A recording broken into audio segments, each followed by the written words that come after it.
So do you have time blindness? I certainly do.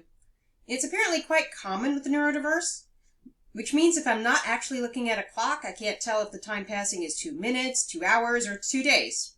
Well, I might notice 2 days, but I'm certainly not going to notice 2 hours have passed.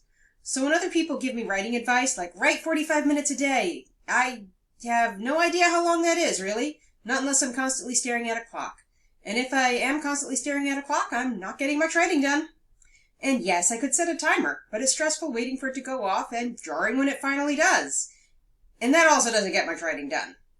So what the heck do you do to keep track of your writing time if you have time blindness? Stay tuned and find out. Hi novelteers, I'm Devlin Blake, novel writing expert and self-publishing expert. I'm a coach, published author, and former ghostwriter of 200 books. If you'd like to work with me, check out my links in the description below. So let's go back to keeping track of time when you have time blindness, and this is no easy task. Add to that the stress of keeping track of that time, and as I said, it becomes impossible to write.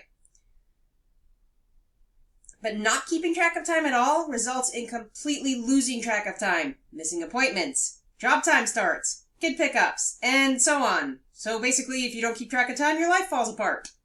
And no one wants that. So here's my secret to keeping track of time. Movies and TV shows. Ones I've seen before and know the pacing of. I know that sounds odd, but let me explain.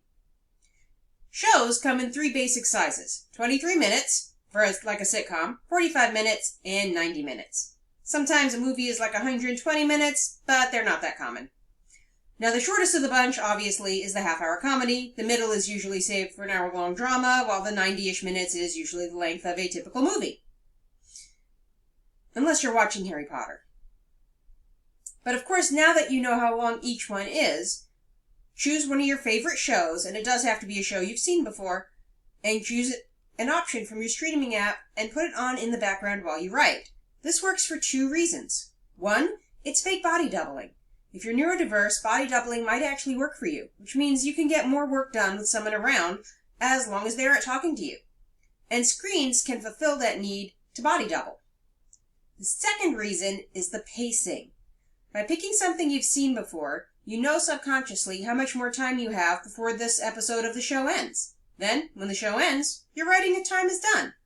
Do not start another show because that basically nullifies the way you keep track of things. If your brain always thinks it's going to get one more show, then it's really not going to keep track very well. For example, one of my favorite shows to use at the moment is a horror comedy, which is a movie, called Ready or Not.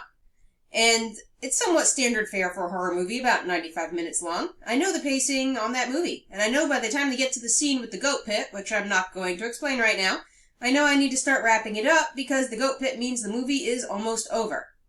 And once you practice this a little, you'll find a favorite show to perfect your pacing with. Getting the right environment for you is something I go over in more detail inside the Novel Writers Club at the link below. Because here's the thing, time is arbitrary, and if you have time blindness, your subconscious knows this, and you won't be able to convince it otherwise.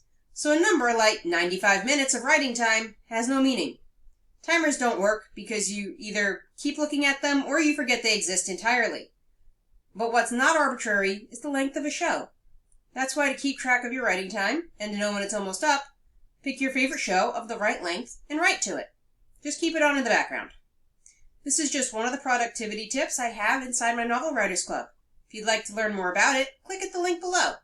And until next time, this is Devlin Blake saying, write on.